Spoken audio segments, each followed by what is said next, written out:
இந்த வீடியோவில் பார்த்தோம்னா ரெட்டத்தலை அப்படிங்கிற படம் எப்படி இருந்துச்சு அப்படிங்கிறத சுருக்கமாக பார்க்க போகிறோம். வாங்க தொடர்ந்து வீடியோவில் பார்க்கலாம்.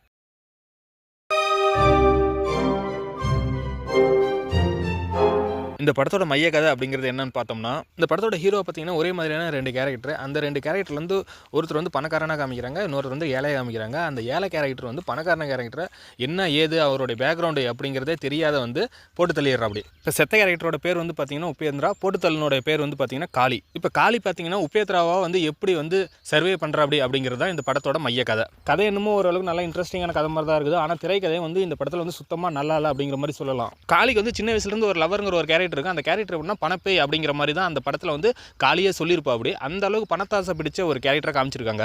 நீ எது வேணுமாலும் பண்ணிக்க, என்ன வேணுமாலும் பண்ணிக்க, எனக்கு பணம் முக்கியம் அப்படிங்கிற ஒரே ஒரு கான்செப்டில் தான் இந்த கேரக்டர் காமிச்சிருக்காங்க. அப்படி இருக்கிறப்ப இந்த காளிங்கிற கேரக்டர் வந்து எப்படி வந்து தன்னுடைய காதல் வந்து உண்மையாக இருக்கும் அவகிட்ட அப்படின்ட்டு கொஞ்சம் கூட எதிர்பார்க்காத பழகிருப்பா. அப்படி அந்த கேரக்டர் வந்து காதல் வந்து பொய்யே, எனக்கு பணம் தான் முக்கியம், பிடிக்குன்னு சொன்னாலும் எனக்கு பணம் தான் முக்கியம் அப்படிங்கிற மாதிரி பல இடத்துல சொல்லியும் காளி கேட்காத அவள் தொடர்ந்து லவ் பண்ணுற மாதிரி இருப்பாங்க. அதனால தான் இந்த பிரச்சனையே உருவாகி இருக்கிற மாதிரி இந்த படத்தில் காட்டியிருப்பாங்க. உபேந்திராவை பற்றி காளி தெரிஞ்சுக்கிறப்ப தான் ஒரு பெரிய பணக்காரன் மட்டும் இல்லை, அண்டர்வேல்டு கேங்ஸ்டர். அவள் வந்து பரோலில் வந்து கோவாவிலிருந்து பாண்டிச்சேரி வந்திருக்காங்க அப்படிங்கிற மாதிரி தெரிஞ்சுக்கிறா. அப்படி உபேந்திரா கேரக்டர் பற்றி சொல்கிறப்ப பார்த்தீங்கன்னா ஒரு பெரிய இல்லீகல் பிஸ்னஸ் மேன் அப்படிங்கிற மாதிரி சொல்கிறாங்க. ஆனால் வந்து அவரே வந்து நான் செஞ்ச தப்பை வந்து ஒத்துக்கிட்டு போலீஸில் போய் சரண்டர் ஆகிற மாதிரி காமிச்சிருக்காங்க. இது வந்து எந்த அளவுக்கு ஒரு இல்லீகல் பிஸ்னஸ் மேனுக்கு வந்து ஒரு சாத்தியமான கூறு அப்படிங்கிறது தெரியல. இதை வந்து பார்த்தோம்னா நம்ம உபேந்திரா வந்து இந்தியாவிலிருந்து வெளிநாட்டுக்கு தப்பிக்கிறதாக செஞ்ச பிளான் அப்படிங்கிற மாதிரி கூட சொல்லலாம். ஆக்சுவலாக பார்த்தீங்கன்னா உபேந்திரா தான் வந்து காளியை போட்டு தள்ளிட்டு வெளிநாட்டு தப்பிக்கிறதாக பிளான் பண்ணியிருக்கலாம் அப்படிங்கிற மாதிரி வந்து நம்ம நினைக்கலாம். ஆனாலும் வந்து காளியை பற்றி எதுவுமே தெரியாத எப்படி அவ்வளோ தூரம் க்ளோஸ் ஆனாங்க அப்படிங்கிற மாதிரிங்கிறது ஒரு பெரிய கேள்விக்குறியோடு தான் இந்த இடத்துல படம் இருக்குது. இந்த மாதிரி பல கேள்விக்குறியோட தான் இந்த படம் வந்து ஃபுல்லாகவே மூவ் ஆகுது. லாஸ்ட்டாக பார்த்தீங்கன்னா காளியுமே ஒரு மிகப்பெரிய கேங்ஸ்டர், இவராவது லோக்கல் கேங்ஸ்டர், அவர் வந்து ஒரு இன்டர்நேஷனல் கேங்ஸ்டர் அப்படிங்கிற மாதிரி படத்தை வந்து முடிச்சிட்டாங்க.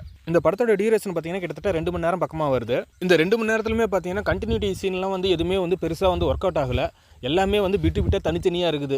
படம் ஏன் பார்க்குறோம், எதுக்கு பார்க்குறோம் அப்படிங்கிறதே தெரியாமல் தான் நம்ம பார்த்துக்கிட்டு இருந்தோம். ஆனாலும் வந்து படம் வந்து ஓரளவுக்கு இன்ட்ரெஸ்டிங்காக விறுவிறுப்பாக போகுது. அதனால் வந்து சலிப்பு இல்லாமல் பார்க்குற அளவுக்கு கொஞ்சம் படம் இருந்தது. உபேந்திரா கேரக்டர் ஃப்ளாஷ்பேக்கில் பார்த்தீங்கன்னா மதர் சென்டிமெண்ட்லாம் வருது. ஆனால் இந்த படத்தில் வந்து அந்த மதர் சென்டிமெண்ட் வந்து கொஞ்சம் கூட வந்து எஃபெக்ட் கொடுக்கல அப்படிங்கிற மாதிரி தான் இருக்குது. படம் ஸ்டார்டிங்கிலேருந்து எண்டு வரலும் பார்த்தீங்கன்னாவே லவ் கான்செப்ட் போகுது. ஆனாலும் வந்து அந்த லவ் கான்செப்ட் படத்தில் வந்து எதுவுமே எடுத்து கொடுக்கல, அதை நம்ம ரசிக்கிற அளவுக்கு இல்லைங்கிற மாதிரி தான் இருக்குது. ஒரு கேங்ஸ்டர் அப்படின்னாவே அதுக்கு ஆப்போசிட் பார்ட்டி வந்து நல்லா தெளிவாக இருந்தால் தான் அவரை வந்து நம்ம கேங்ஸ்டராகவே ஏற்றுக்க முடியும். ஆனால் வந்து இங்கே ஆப்போசிட் பார்ட்டி வந்து எந்தளவுக்கு பில்டப் பண்ணியிருக்காங்களோ அந்தளவுக்கு வந்து திரையில் காட்டல அப்படிங்கிறது ஒரு மிகப்பெரிய மைனஸ் பாயிண்ட்டாகவும் இருக்குது. இந்த படத்தில் பார்த்தீங்கன்னா சாங்ஸும் பெருசாக வந்து கை கொடுத்த மாதிரி தெரியல. இவ்வளோ நிறைய ட்ராபேக்லாம் இருக்கிற படத்தை வந்து யார் வந்து எப்படி போய் பார்த்தா நல்லாயிருக்கும் அப்படிங்கிறது என் கருத்து என்னன்னு பார்த்தீங்கன்னா, வீக்கெண்டில் ஃப்ரெண்ட்ஸோட வந்து ஜாலியாக போய் ஒரு மூவி பார்க்கலாம் அப்படிங்கிற மாதிரி வந்து எண்ணத்தோடு போனோம்னா இந்த படத்தை வந்து கண்டிப்பாக பார்க்கலாம். அந்தளவுக்கு சுவாரஸ்யமாகவும் இருக்குது. ஒரு ஃபேமிலியாக போகிறப்ப இந்த படத்துக்கு ஏன்டா வந்தோம் அப்படிங்கிற மாதிரி தான் ஃபீல் ஆகிற மாதிரி இருக்குது. ஏன்னா வந்து கண்டிப்பாக குழந்தைங்களுக்குலாம் இந்த படம் வந்து பெருசாக பிடிக்கும் அப்படிங்கிற மாதிரி சொல்ல முடியாது.